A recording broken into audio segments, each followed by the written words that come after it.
First of all, just like to say thank you all so much for coming. We're really pleased that there's quite a nice group of people here today.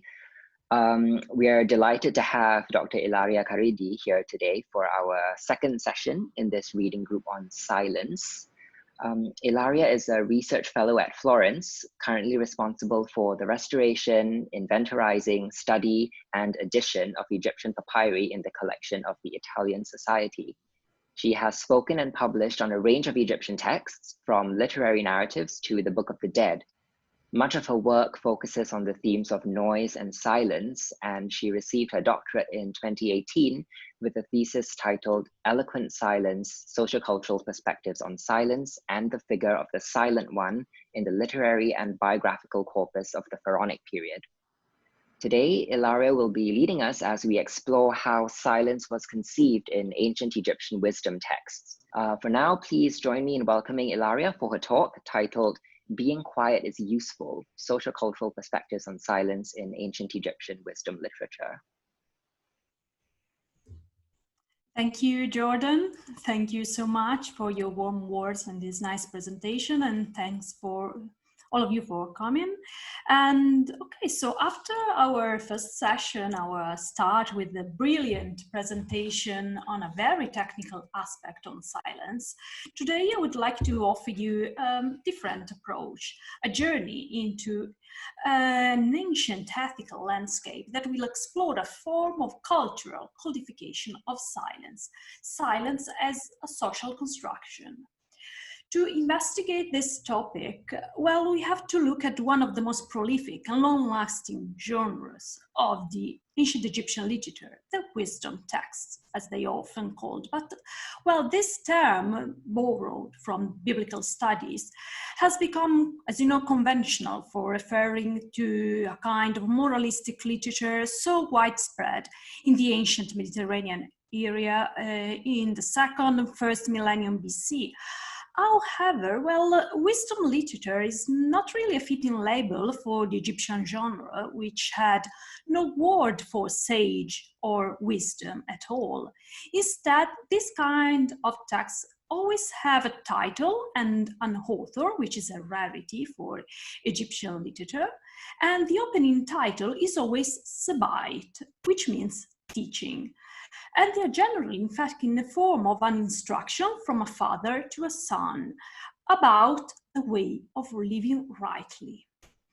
The fictional author, usually a high-ranking individual who has come down to old age and 110 years was considered a good age, a blessed life. That's nice, I think. Well, this high-ranking person, after a faultless and enviable career, doles out advices for living a pleasant and pleasing existence, passing on all the system of values that have guaranteed his success. These teachings, this didactic literature, wisdom literature as you prefer, do not offer any theoretical or abstract wisdom, but a collection of practical advices to, master the ethics of relationship, to fit correctly in one's social context, and to do what is right in every situation, banishing evil from oneself and from the community. As James Allen summarizes, they deal with the application of the math to everyday life. Math being, as you probably know, the highest ideal of the Egyptian system of belief, one that encompasses truth, balance, harmony, and low morality, order, justice, cosmic and personal order and justice. And it's Ilaria, sorry to interrupt you, but the screen is not, you're not sharing your screen. No, I'm not sharing the screen now. Okay, That's intentional. Okay, great. Okay. Sorry for that. No, thank you, Flaminia. I'll share it in a minute. Okay, great, sorry. So I was just trying to describe you how the math is not something for the Egyptian which is immanent in and permanent in the world, but it's a principle that every Egyptian citizen, from the pharaoh to the farmer, should, re-establish and actualize with every action of their daily lives. It is certainly necessary to keep in mind that we are dealing with literature with a very specific agency, a product of the culture of the Egyptian literate elites, and of course it had to be read by those elites themselves, and thus focused on conveying a set of values that had to be functional to the strongly hierarchical and very conservative ancient Egyptian society. And unfortunately, we don't have sufficient textual sources to investigate whether these moral values were shared even by lower strata of society, and if an alternative folk model did exist. The standards of conduct presented in these texts are strongly focused on the worldly success of the individual, but always incorporated within the social order. It's a constellative system where living means first and foremostly to be in a relationship with the others, interacting with the rest of humankind. So we have honesty, charity, cooperation, respect for tradition and social structures, solidarity towards the poor, the underprivileged, extreme seriousness in deeds and words, responsibility and moderation. These are all the ideal components of the profile traced in the didactic literature of a good man, of a life spent doing what is right. And at the same time, this text stigmatized those behaviors that you have to avoid at all costs, those that damage the self and break apart the community. And these are, for the Egyptian, especially greed and selfishness. So, as we said, it's a very practical concept of wisdom focused on worldly success of the upper class individual based on the principle of moral causality, which is doing good always pays off. And, doing evil leads to failures sooner or later. And we may ask ourselves, what has an ideal of silence to do with all of this? Because our modern, or at least our Western sensibility may associate quietness with social inferiority, to being voiceless, to silent masses that are dispossessed of any means of self-expression. But here we've met with radically different point of view. The suggestion to choose silence in a variety of circumstances is one of the most recurring topoi of the long history of the genre of the teachings, which spans roughly from the 2nd millennium BC to the Roman age, down to the 2nd century AD. In these texts, silence means much more than simply non-speech. It's not abstention from speaking, but being a silent man becomes a paradigmatic model for a large part of the ethics of human relationships. So let's observe, finally, this phenomenon in some quotes for a much larger corpus. Okay, so we said teachings, the Sabbath. In the teaching of Kagemni, which is probably one of the most ancient examples of this genre in our possession, dating around 1900 BC, the term Geru, the quiet one, the quiet man, a nominalized participle, already shows a strong moral and positive connotation. But it's in the teaching of Ptahhotep, one of the most popular literary works of ancient Egypt, composed around the same age but copied down for at least 1,000 years until the Ramesside period, is in this Sabbath that silence is suggested no less than 7 times. In fact, one of the crucial points of this education imparted by the old vizier Ptahhotep, who is 110, to his son and successor, is the importance of eloquence, or as in the words of ancient Egyptian, Medet Neferet. In fact, this is the first maxim of Ptahhotep, beginning of the verses of perfect speech spoken by the Lord Vizier Ptahhotep in teaching ignorant to be knowledgeable, to be the standard of perfect speech, good for him who will hear. So here we already have three pillars of this so-called doctrine: knowledge, good hearing, and good speaking, all posed at the same level as the foundation stones of a fulfilling life. Language behavior stands for social behavior at a whole. Ptahhotep often illustrates the power of speech, which is the essential means that a man has to steer his life in the right direction. But it's also something which is extremely challenging to master. Speaking is the most difficult of all jobs, Ptahhotep says. A perfect word is more hidden than the greenstone, and yet it can be found with my servants at the millstones. In the Egyptian mindset, in fact, the mouth of a man can save him, as a tale recounts, and the spoken word is as an invigorating power, so dynamic, so performative, that it can even overcome death. As you probably know, pronouncing a deceased name brings him the breath of life, and the Egyptian proverb goes. But it is also said that speech is more powerful than any weapon, and the tongue of the imprudent is the sword which cuts short his own life. Words can create and can destroy life. Words can be more secure and more effective than words. Let's see this example from Ptahhotep, a discussion. Ptahhotep seems convinced that the path of verbal disputes is so full of traps and pitfalls that silence is more advisable, as it can guarantee shelter against these perils, letting the actions and the heart of a man speak for themselves.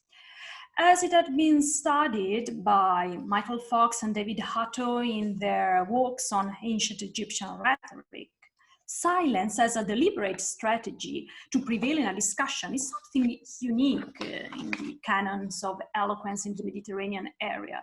And it probably sounds a bit perplexing to our modern ears, or at least to those of us who have a background in Western classics. How can you guarantee that your rival's speech will ruin and not enhance his position? Why should you leave the floor to your opponent to speak freely?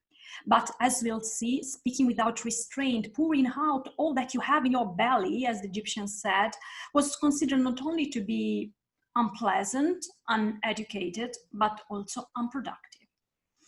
Refraining from speaking in various occasions can be a form of prudence, of conflict management, of image management, because it shows your moral superiority.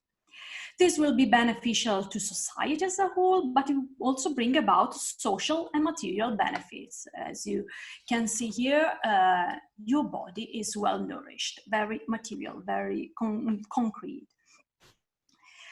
The title of our presentation is taken from another Middle Kingdom teaching, the Loyalist Instruction, which have the epigrammatic phrase, "Ach ger," silence is useful.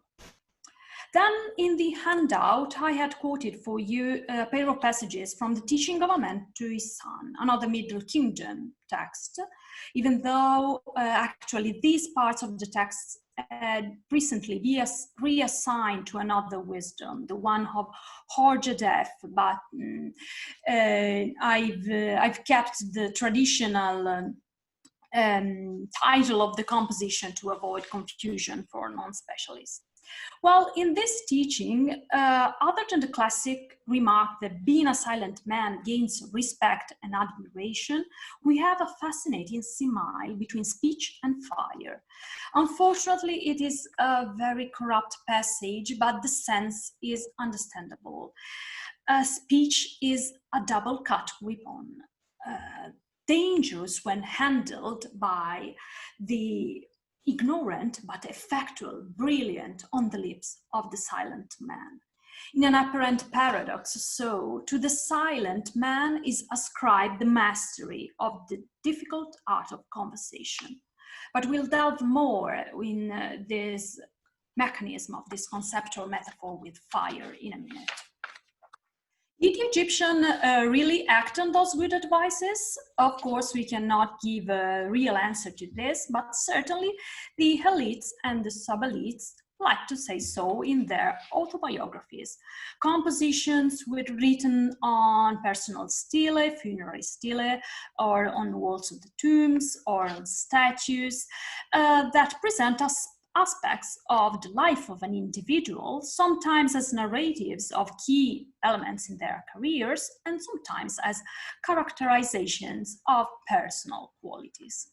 This is, of course, an incomparable opportunity to observe the fashioning of the self for display on behalf of the social community they lived in, but also for posterity. These texts are often very explicit in saying that they hope this will be read down the centuries. And during my PhD research, I was able to build a database of roughly 170 records spanning from the first intermediate period to the Roman age.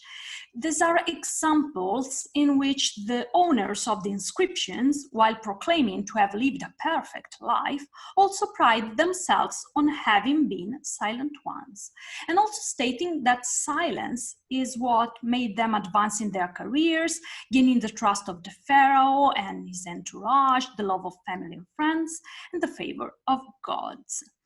And so you can see some, I know it's a bit small, but you can see that these people said, I was a silent man free of falsity, I was considerate, silence, the one who crushes the ardor, the truly silent one, excellent, good-mannered, possessor of a single speech. Remember, this one will be useful in the future. The silent one of this city. And so we see being quiet quoted side by side with much more relevant qualities, more relevant to our eyes, of course, like honesty, competency, intellectual knowledge. And that's interesting because, to quote Miriam Lichtheim, autobiographies are the monumental proof that the guidance offered by teachings was effective, that those who followed it have truly reached success in their lives, and of course their monuments are there to testify it. In turn, these inscriptions that often strive to catch the attention of the passing reader also furtherly diffuse this educative message, constantly reactivating tradition.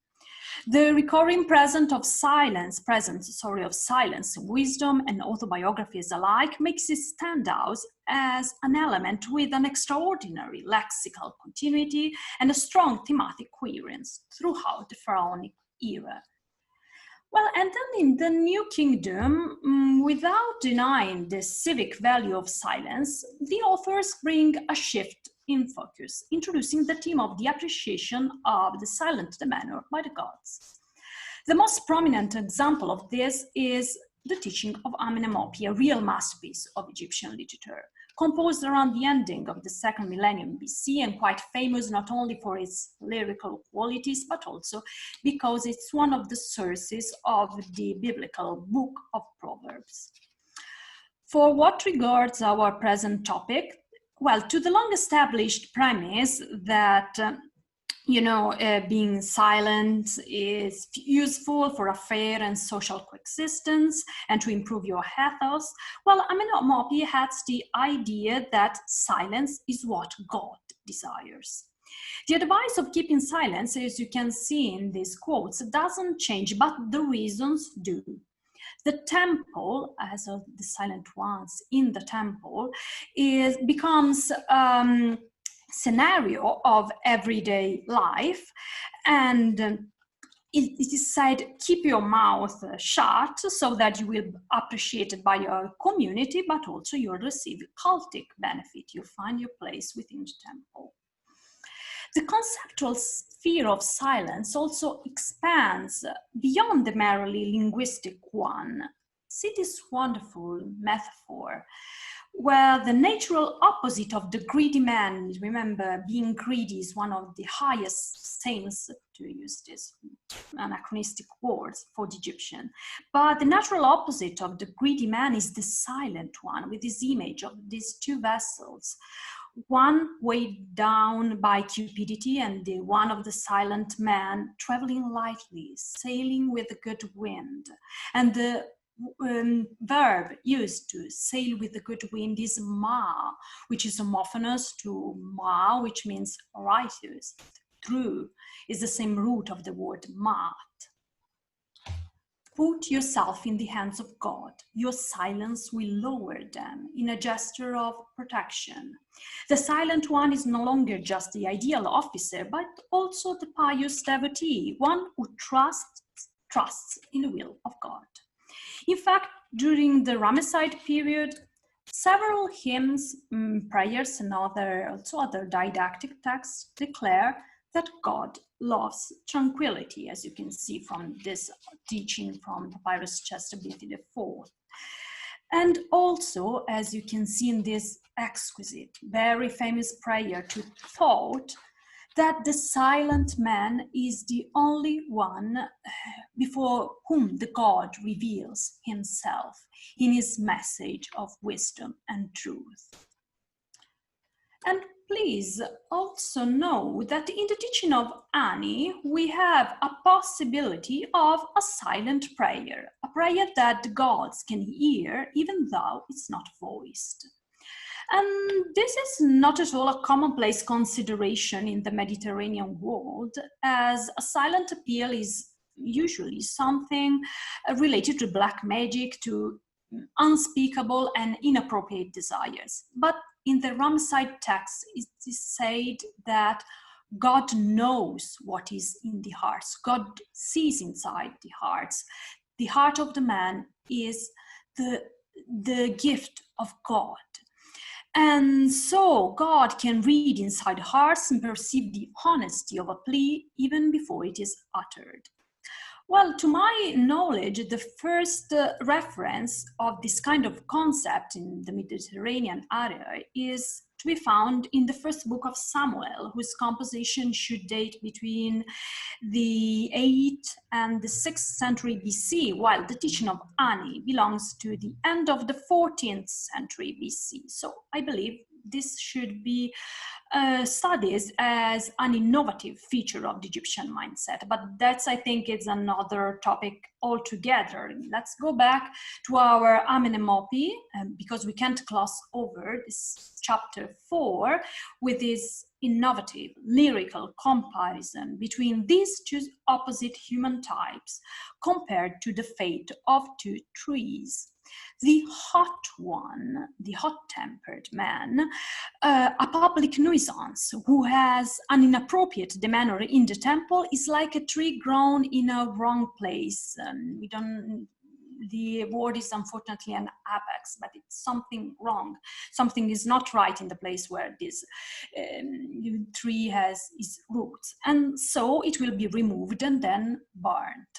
So the fiery one ends in flames.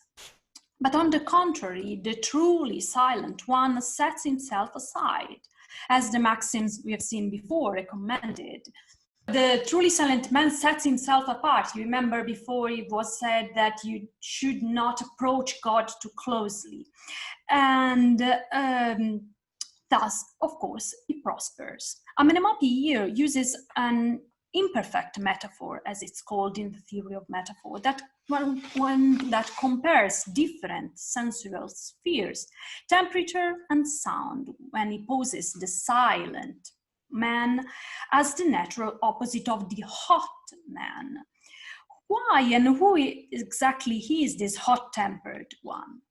Well, this is another well-known topos of the wisdom language, since Ptahhotep. Again, we are met with the conceptual metaphor, speech is like a flame, a fascinating peculiarity of the Egyptian language.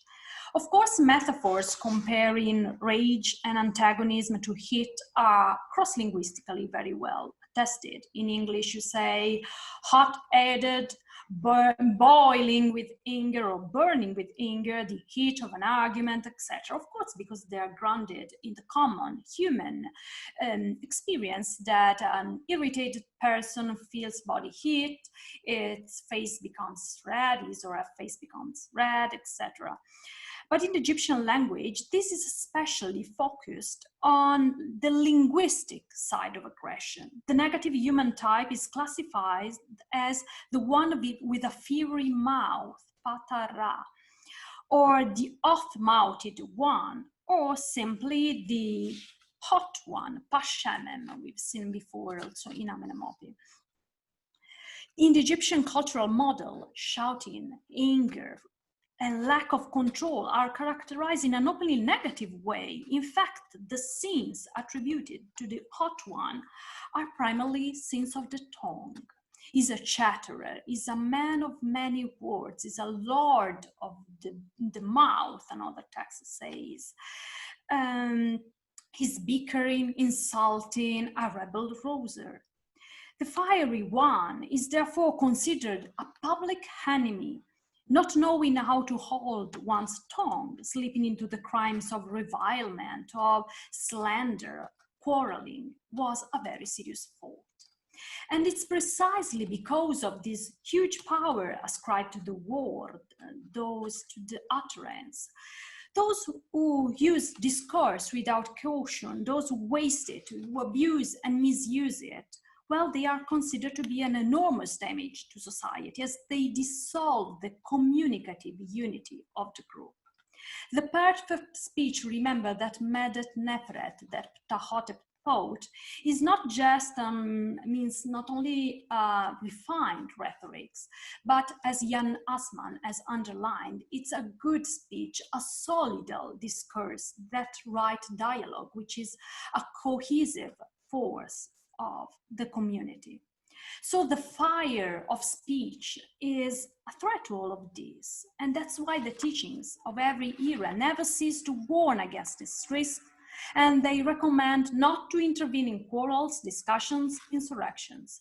It was a matter of everyday life, evidently strongly felt in all eras. Amenemopi feels the urge to stigmatize this character more than 10 times, constantly stressing the cognitive association with the flame. In one of the most remarkable passages, chapter 9, the hot one is said to be capable of destroying reality itself and then remodeling a new distorted one just with the power of his tongue. And the author praised the god Noom, who could cook again, fire again his heart in fire itself. Num is a potter god. And the advice that the author gives is do not approach him to converse. In this other instance, do not greet your hot one, forcing yourself when there is fear inside you. Do not separate your heart from your tongue. God hates who falsifies words. His great abomination is inner duplicity.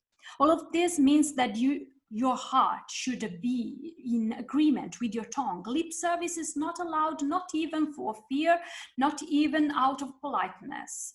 Silence becomes the only answer, the only means to,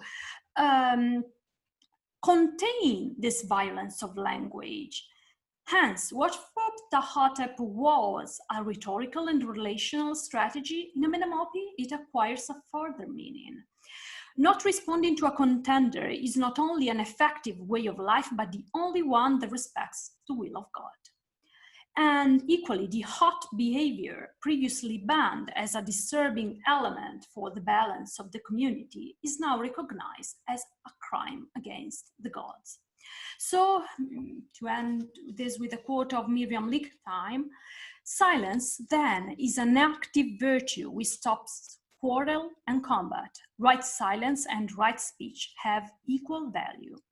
Silence as a cultural practice served as an internalized filter that should have kept at bay any uncontrolled, impermanent, damaging utterances, leaving space for hearing, for meditation, for choosing that perfect speech, for choosing only words that are performative, effective, and perdurable. So silence, a rule of private behavior, but with a great public corollary, is a socially constructed space with something of a double function. It facilitates royal administration and the keeping of order and tradition, of course, but it also means to join in a socially sanctioned form of discourse that encourages support, solidarity, doing your part for the community. A complex social construction based on listening and being quiet, and then, only then, speaking and acting. A balance of heart and tongue based on this need of a continuous reactualization of the principle of math. In a society that holds speech in such a high regard, the social phenomenon of silence serves as a protection, a reinforcement, and sometimes a substitute of discourse, especially in the New Kingdom, when, as we've seen, it becomes an autonomous way of living in accordance to the God. And finally, for those who delve into linguistics and discourse pragmatics, I'd like to point out how this peculiar conception of silence as a performative and communicative element can be compared to the modern linguistic concept of eloquent silence. According to this theory, there's a kind of silence that is quite distinct from the mere absence of sound, or from the pause in a conversation, or from passivity. There's a silence that instead is a functional part of communication, a conscious choice of the interlocutors who can use it to convey their messages, to react to situations, to improve their ethos. In short, in all the classical functions of speech. Seems to me that this notion could be very handy to explain the particular concept of silence promoted by the Egyptian literature. In the last years, the model of eloquent silence has been much applied in sociological studies to analyze society under the filter of when it's deemed necessary to speak and when to keep quiet, and the ratio between the two elements. This has not been attempted, however, to my knowledge, with a civilization of the ancient world, and I think that ancient Egypt could pose a promising aspect of investigation. Thanks to you, I have spoken enough. Thank you so much, Ilaria. That was really, really good and really interesting. Had something for everyone. Silent. Yeah, I thought it was great how it had things for the Egyptologists, it had things for people who are more into linguistics, and looks like we might have some questions coming in. I hope so. There are two questions, one from Val and one from Avital, who needs a moment of silence, she says. Val, why don't you go ahead and ask your question? Hi, thanks. This was really, really interesting. And I think my question is quite basic as someone who's kind of just starting to go into Egyptology more. And so I was wondering kind of how this almost like worship of silence, right, relates to this idea that words are so powerful, right, and that words can control things and create things, and kind of, I mean, is it to do with like respecting the power of the word and therefore kind of like you refrain from using it? And could you speak about that a bit more? Thank you, Val. I think you are on the right track on this. I think I'm strongly, convinced that this power of silence is part of this, high respect given to the word that can create and can destroy. But as we've seen in the New Kingdom, this meaning of silence seems to expand furtherly. It's not just something linguistic, but as you've seen, the opposite of the greedy man is the silent one. So it's not just a linguistic virtue, but also a way of life, because it's a way of life that pleases the gods. And as you probably know, in this period when history was clashing with the lives of the Egyptians, and where probably this this principle of moral causality, that if you do good, everything will pay off and everything will go smoothly. Well, probably the Egyptian did not believe much in that anymore, and the will of God becomes something very important, at least in text, prayers, and wisdom literature. And so the silent man is also one who believes in God, who does not discuss his will, and who poses himself into the hands of God. But yes, it all stems from the peculiar conception of the Egyptian, peculiar respect they had for the spoken and written word, which have a performative value in themselves.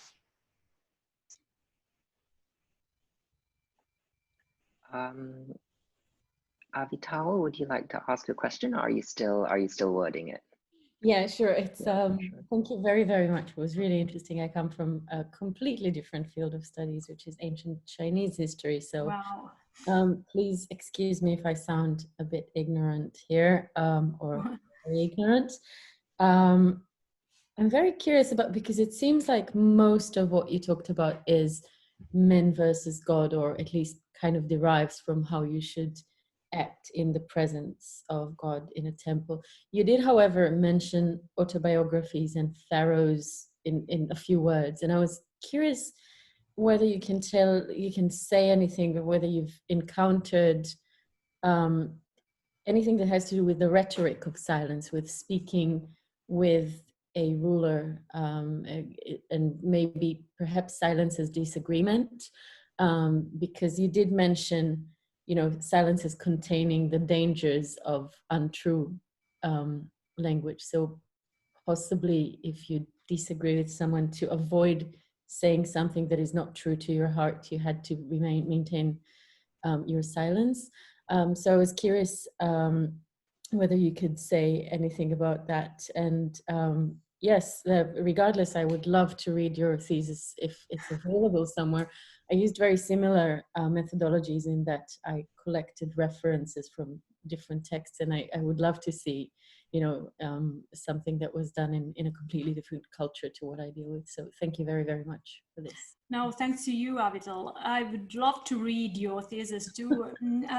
I've always wondered if this way of looking at silence, which is quite peculiar in the Mediterranean area, has similarities in other kinds of civilizations, maybe strongly society-oriented civilizations instead of individualistic ones. That's not to categorize, of course, societies, but morals that delve more into the community than on the self. You were talking about silence before the gods. Yes, but this is only the last part of the discussion, the one from Amenemopi and the teaching of Ani. While in Ptahhotep, the first teachings that we've seen, well, God is almost absent, because I have not explained this properly, but the morals, the Egyptian ethics do not stem from the word of God.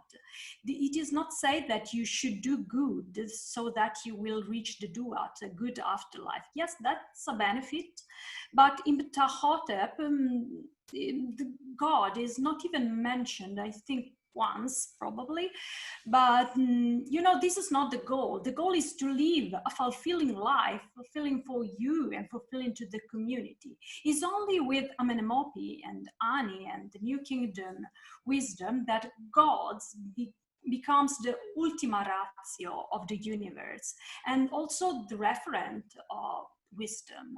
You should do this because it's what God's love.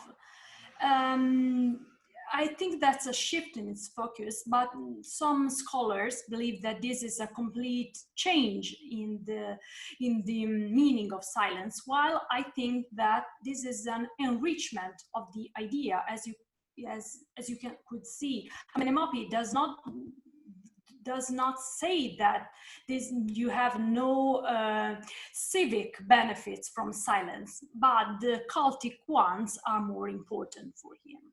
And also about autobiographies, yes, I have too many, of course, to put in a slide, but these individuals say that it's for their silence that they have been chosen for high careers, especially all the ones that have to do with the pharaoh, because discretion and politeness was required in what Parkinson has called the arena of ritualized etiquette probably there was a high level of etiquette, of course, going before the pharaohs, and silence was particularly appreciated in all of this. And for the part of stopping the quarreling, yes, we've seen that for at least for this didactic literature, silence has an active virtue of stopping quarrels, of stopping the violence of language, which is for the Egyptian actual violence and leads, of course, to actual violence. I hope I have replied to all of your questions, but if not, please ask. So Tahotep says that you should ask the ignorant, the wise, and never be afraid to hear. So I'm all ears. Thank you very much. No, thanks to you, really. We have 2 more questions in the chat. Henry, do you want to go ahead and ask yours?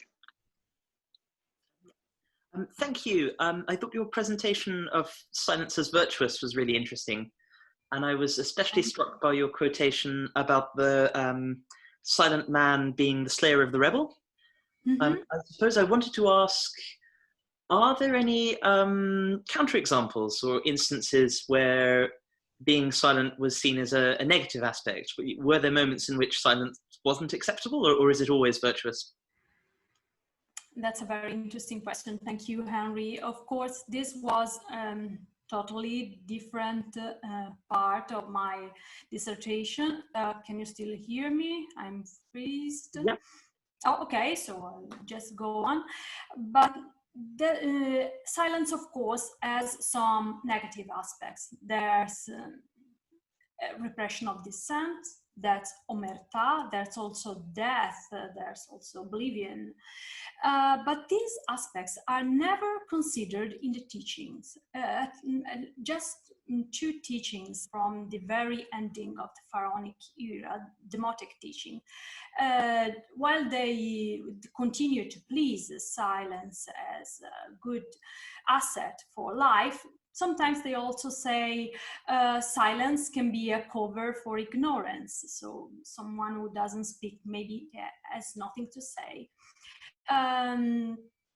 But these negative aspects of silence come out in fictional literature, especially in those fictions that are set in a period of historical turmoil, which is the first intermediate period. There's a kind of literature genre which is called the Lamentations or the pessimistic literature.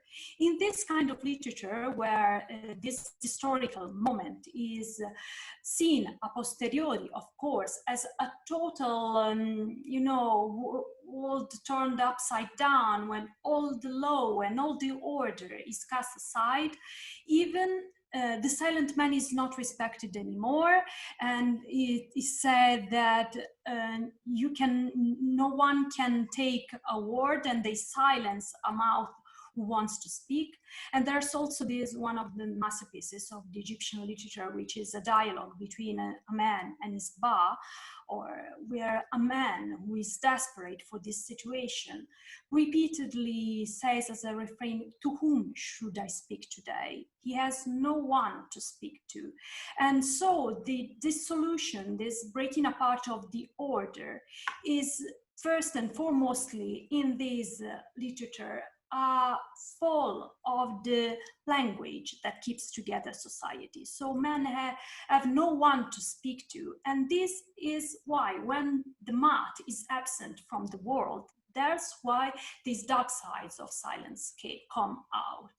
But it's just in this fictional world that is sometimes some kind of removed from the official discourse, while in the teachings, silence is just the good silence, the performative silence, the eloquent silence.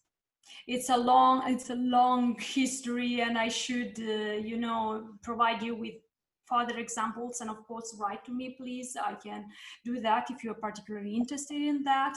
But in this genre of the Lamentations, there are lots of examples of silence as something negative. Thank you. Thanks to you. Thanks, Ilaria. Domenico has a follow-up to Henry's question, and after that we'll get to Bernardo's question. Yes, very quickly. I mean, this can be my, I mean, thank you very much for the presentation. It was very interesting. Thanks to you, This can Domenico. be my ignorance, but I was wondering, can we track down any differences in gender and class when it comes to, you know, being silent? So, you know, are these teachings just addressed to the sort of typical generic elite male and, you know, we cannot sort of diversify enough? Or do we know anything about, you know, who should be silent? I mean, a man or a woman, you know, someone belonging to a lower class. Is there anything about that in our available sources? Thank you. Thanks to you. I hope I'm not sure it was really clear in my presentation, but this literature speaks about elite man. The one who should be silent is the upper class man. It's not anything which has to do with the inferiority of women or slaves, as maybe in the Greek world, where, you know, women, children, and slaves were not allowed to speak. This is not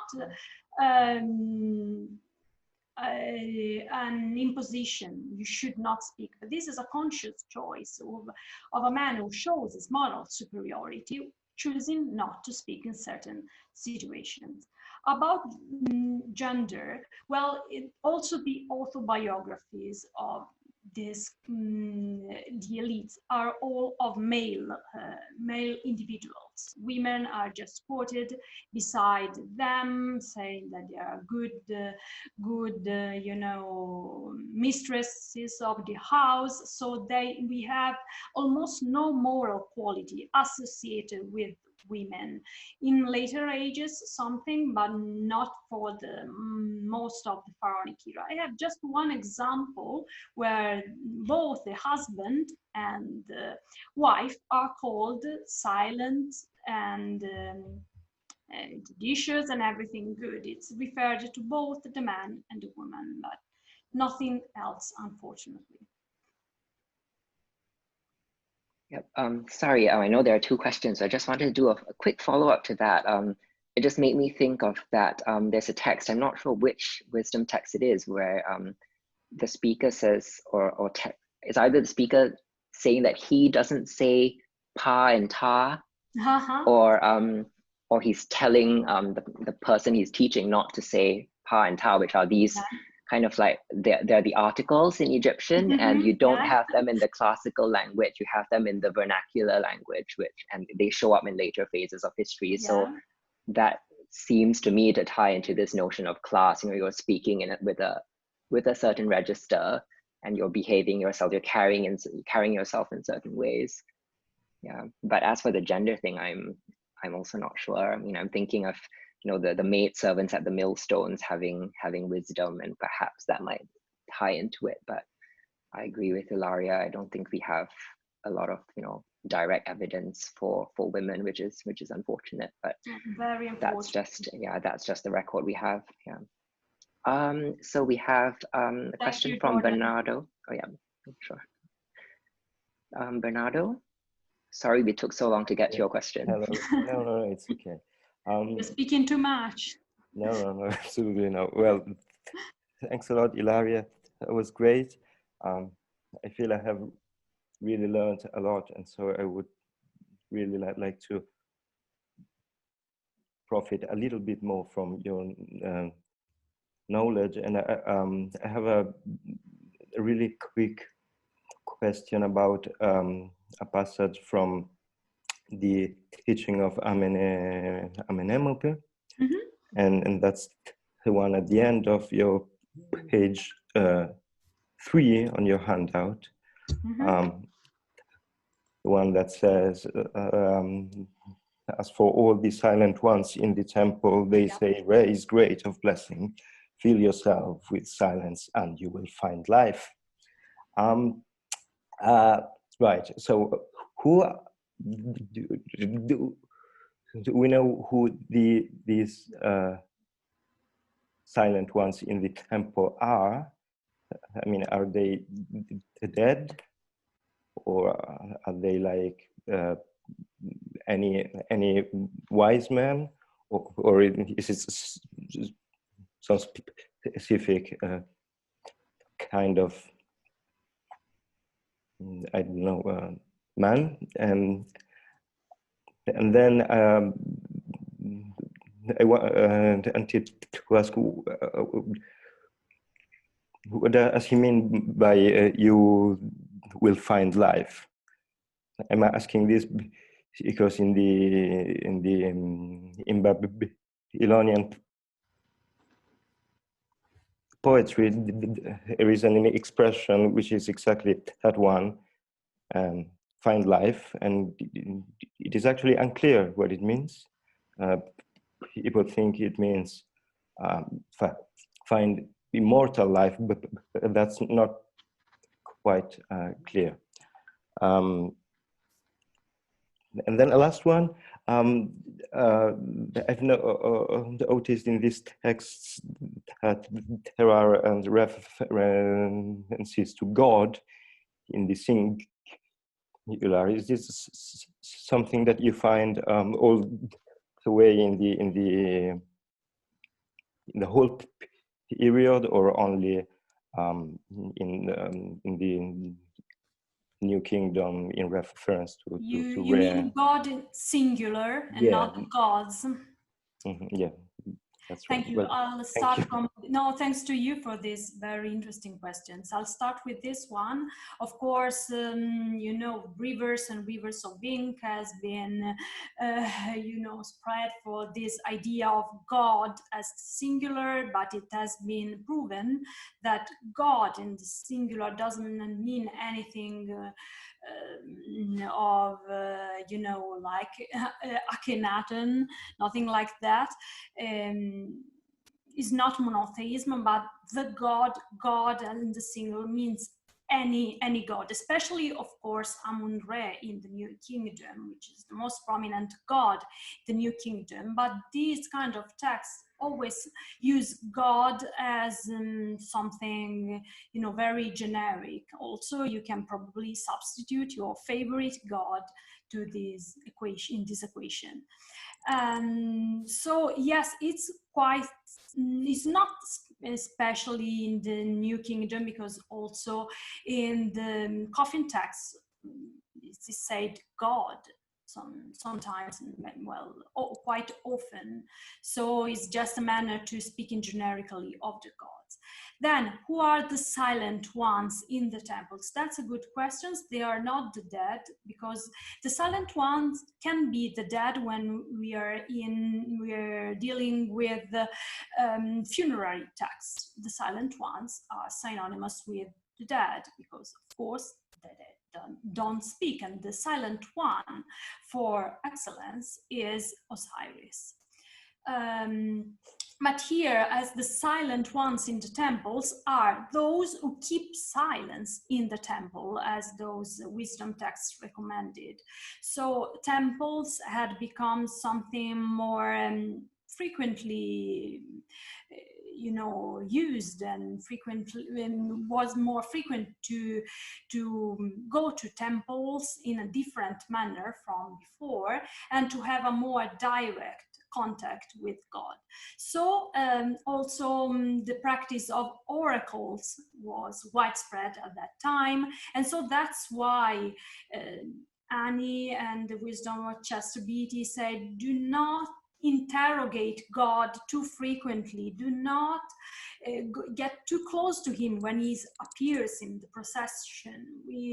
I think of something about religious processions in Italy, where there's the statue of the patron saint of the city and everyone crowds around it. That's what it happened. The good exit, the procession of the god, was the statue was in a palanquin and brought out from the temple to the streets, so that everyone could see, you know, a form of the god. But evidently someone took this privilege too far, and those are the hot-tempered men, while the silent ones in the temples are those who have the cultic benefits from the gods.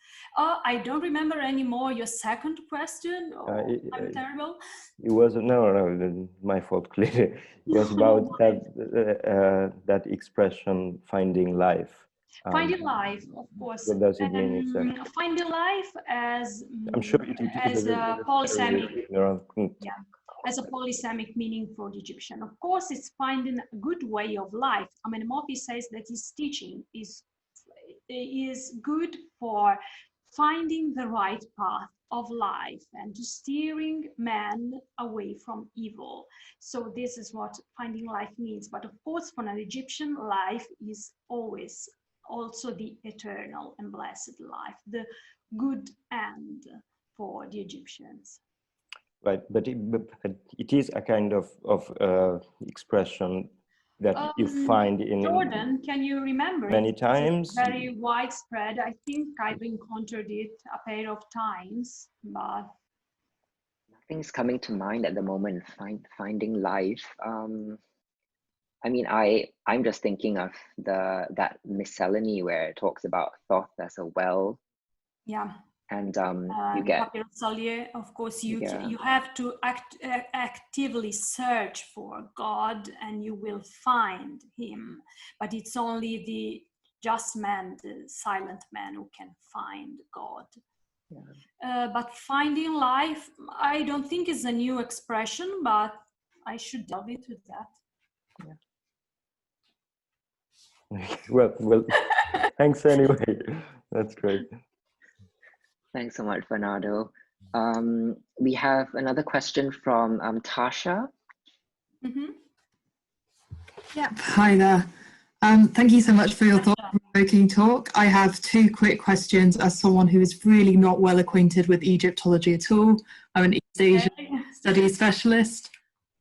Just wondering about if we can still feel the implications of these teachings about silence in modern-day Egyptian society, and whether or not, because you mentioned that the teaching of Amenemope spread into the Bible, so whether these ideas were disseminated through there into countries outside of the Egyptian context. So yeah, those were my questions. Thank you. Thank you, Tasha, for these fascinating questions. I don't really know about modern Egypt, even though Egyptian colleagues have often told me that, of course, the idea that God sees in your art is something commonplace in Egypt, but this is, I think, an widespread idea also in the Western society, but it was not so commonplace at the moment of the composition of Ani. About what you were asking in your second question, of God, I've forgotten it altogether. I was thinking of something else. No worries. Just about how it appeared in a part of the Bible and if it's in the Bible. Yes, the third unit of the book of Proverbs is being proven, is almost word by word quotation of certain sections of Amenemope. Is exactly the same. There's been lots of quarreling between Egyptologists and biblical studies before definitive answer were found about the dating of the teaching of Amenemope. It was thought that it was later than the Bible, and so it was Amenemope who had copied from the Bible, but that's not the case, of course. That's also because it's widely known that the book of Proverbs is a kind of container for many ideas of wisdom from the Mediterranean area. But very interestingly, those ideas of the Egyptians from silence has stemmed into Coptic religion, especially in the Apothegmata Patrum of the first anachorate monks of Egypt, who still lived in Egypt, and they have lots of ideas that seems to be directly derived from ancient Egyptian wisdom. Emma Brunner-Traut has dedicated a very interesting paper on this, and if you want, I can forward it to you. Yeah, I would love to read it. Thank you very much. Thanks to you, Tasha. we have about 10 more minutes, so we have time for one big question or two smaller questions. Yeah.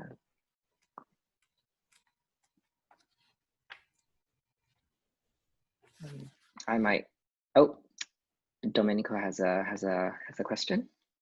Well, Jordan, go ahead if you want. I mean, I can. No. Mine was mine was quite just a comment. So. Mine is two very quick questions. So the first one is, you said something about the association between fire and speech, right? And I remember that in one of the articles you sent us, there was something about the association between silence and water, right? That sometimes one of the signs uses the pot of flowing water. Do we know anything about this association? Is that something that comes from the opposition with fire and speech, or is there more to it? And the second very quick question was about silent prayer.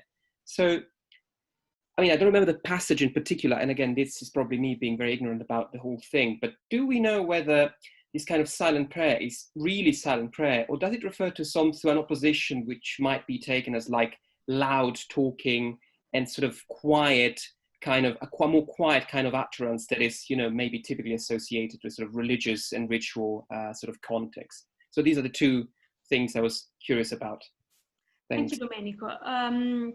Well, about this, your second question, here you can see in the teaching of Annie, if you have prayed with a loving heart whose words are all concealed, so it's not just a you know, not loud form of praying, but all the words are concealed in your heart. And there are also albeit prayer, but other examples which say the mouth does not speak it. So it's a real silent prayer.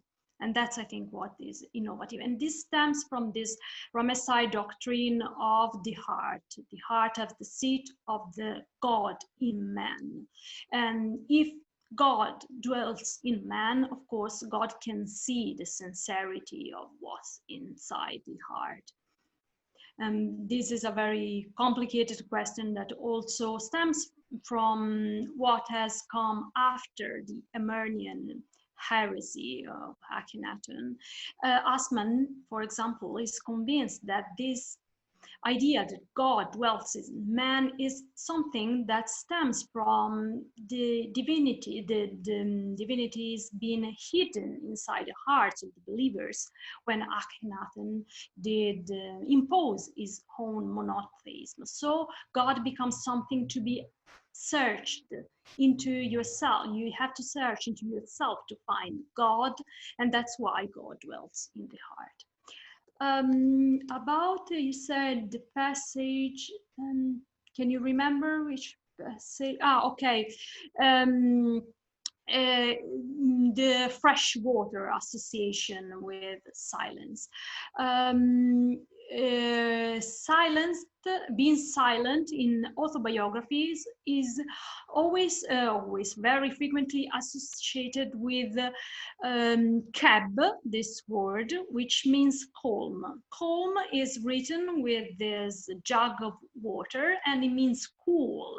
In our modern language, being cool, being you know, I can't think of an appropriate English word, but essere freddo in Italiano, not being warm, is not a desirable quality at all. But for the Egyptian, probably this again is a cognitive association. In a very hot country, any refreshment, any fresh water is, and also the water that is used in illustrations, in rituals, evokes an image of desire, of freshness against the hotness of the world. It seems like this metaphor is really appropriate, because this cool water that the silent man pours on the hot tempered one is what you know, can put away this fire.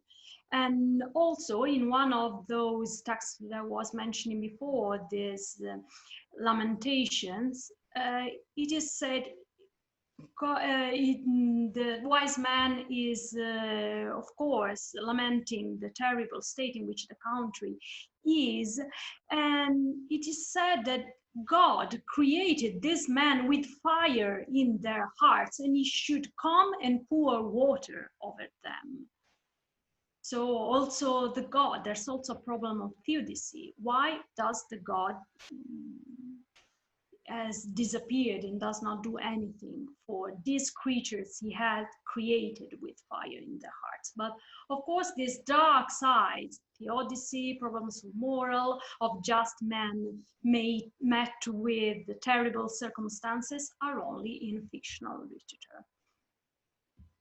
But yes, it's a very, very peculiar and very, very frequent juxtaposition: coolness and silence, and on the other side, loudness and hotness. And it's, I think it's a pair very specific to the Egyptian language, and it stems from the power, destructive and creative power of the word. Thank you. Thank you very much. No, thanks to you, Domenico. We have time for one more question, if anyone would like to ask anything. Any burning questions? Fire. Not too burning, please. If not, I just have a quick question about the social context of especially the Middle Kingdom, texts. So, like in the New Kingdom, we get the miscellanies, which seem to be used for training schoolboys, and in the Middle Kingdom, they seem to be, I mean, you get teachings for, from a man to his son, but do you think that reflects an accurate context? Would it have been a kind of personal one-to-one instruction, or do you think these texts would have been read in a more communal setting? Of course, the problem of the performance of these texts and of the addressees, the ideal addressees of these texts, is an enormous feature of the study of ancient Egyptian literature. But we can say that, of course, first of all, these authors, Ptahhotep, Merikare, or Kagamni, these are all, Kagamni is not the author, but the addressee, but of course also Amenemopi are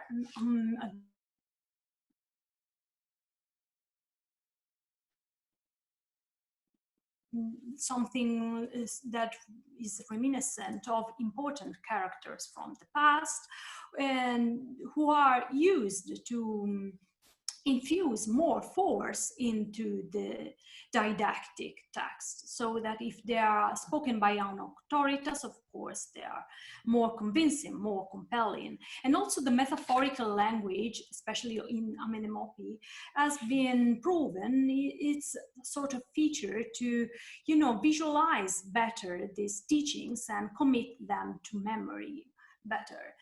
But the social context is difficult. It seems like the teaching of a man for his son, that now is probably one and the same with Jorge Def, but we are waiting for Ursula Verhoeven's final report on this. It seems like a bit more generic instruction, not like Ptahhotep, which was for a vizier, for a future vizier, but it's always in the realm of literate elite. That doesn't mean, I think that doesn't mean that these advices were not good for the everyman. As we remember before, Ptahhotep says that the perfect word, the good utterance can be found with maidservants at the millstones.